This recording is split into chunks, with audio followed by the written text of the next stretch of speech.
Thank you. I met a very senior, respected Sinhala politician a day or two ago. He made a pertinent observation.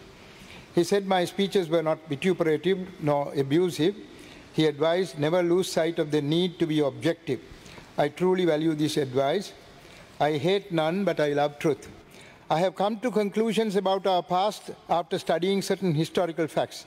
If my conclusions are wrong, others must point out the shortcomings in my conclusions.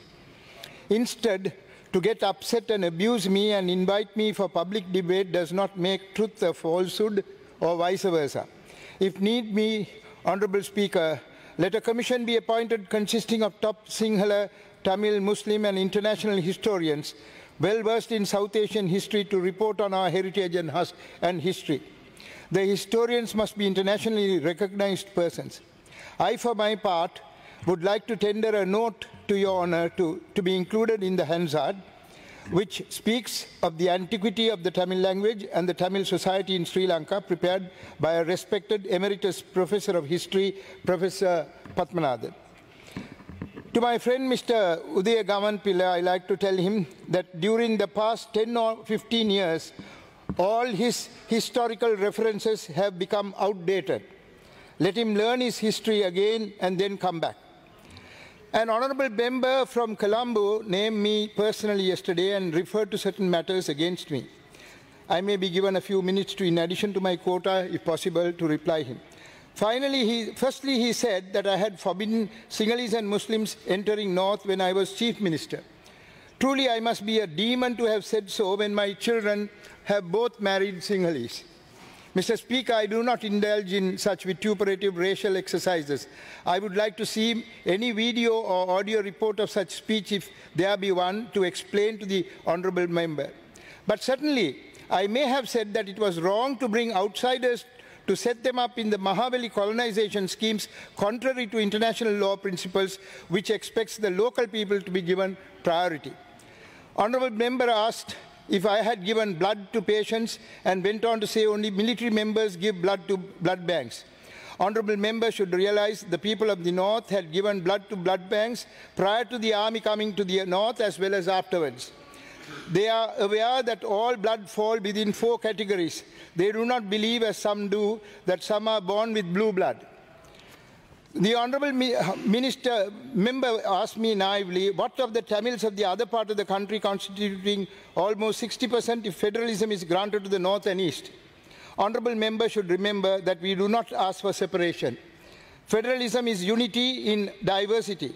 Nothing adverse will happen to the Tamils elsewhere unless the honourable member sets up his goondas to attack them for no fault of theirs.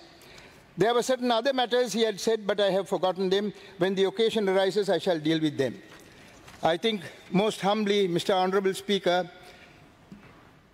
and others among this august assembly of men and women who stood by democracy and fair play without being drawn into the crude racial vituperative net that a few parliamentarians were trying to lay. I must thank the Secretary General for being very professional and forthright in dealing with this same member's outbursts at our training session. Let me now come to the matter in hand.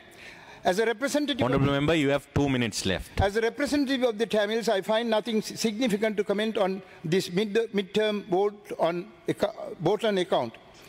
No government has so far rendered any significant help to pull out our war-affected people from their penury-stricken indigent circumstances. They are also not interested in granting economic powers to the periphery to enable them to look after themselves. You would remember the Chief Minister's fund was refused to our province during the time of both governments. Hence, I deem it necessary to stress on this occasion the urgent need to solve the political question of the Tamils West, which is basic to the amelioration of the conditions of our affected people. We are fortunate that the Honourable Prime Minister, Mr. Mahinda Rajapaksa, has obtained 2/3 majority in this parliament. He has been showered a golden opportunity to usher in a peaceful and prosperous country by granting what I call Ekathism as opposed to Ekiyism.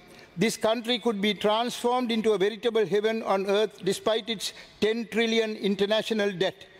A form of unionism, which in fact is federalism, is the panacea for our national question. Unity is diversity.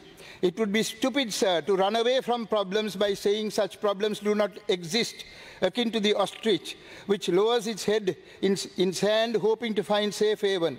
Let us face the national question together. Let us not hand it over to the next generation. To win a war is easy, but to bring about peace is extremely difficult. But it is peace that could usher in permanent victory. It is this realization that made King Asoka to embrace Buddhism. The new utterance, I like to ask a question, Honourable Sir. Why did we fight for independence from the British? We were peaceful and prosperous. In fact, Lee Kuan Yew swore that he would make Singapore another Ceylon. Such was the peace and prosperity of our country under the British. But we still wanted independence. Why? It was our desire to resurrect our identity by language, heritage, and culture that made us want ourselves to be freed from the domination by the British. Many of you would be surprised. Honourable Member, your time is up. Please wind up. Just 1 minute. Many of you would be surprised to hear, especially in Colombo, that the Tamils of the north and east are now exactly in the same predicament that we were before independence. Our people live under Sinhala Buddhist dominance today. Though we in Ceylon did not have to take up arms to get freedom from the British, since Gandhiji in India obtained it for us in an oblique way, our youth had to take up to arms to ward off the Sinhala Buddhist governmental dominance over us. I am more than anyone else aware acutely of our political and social limitations in the north and east. I do not wish to... Please wind up. May I say, sir, that my note plus the other historical note that I... yes, please table it. And handed over to the Hansard. Thank you.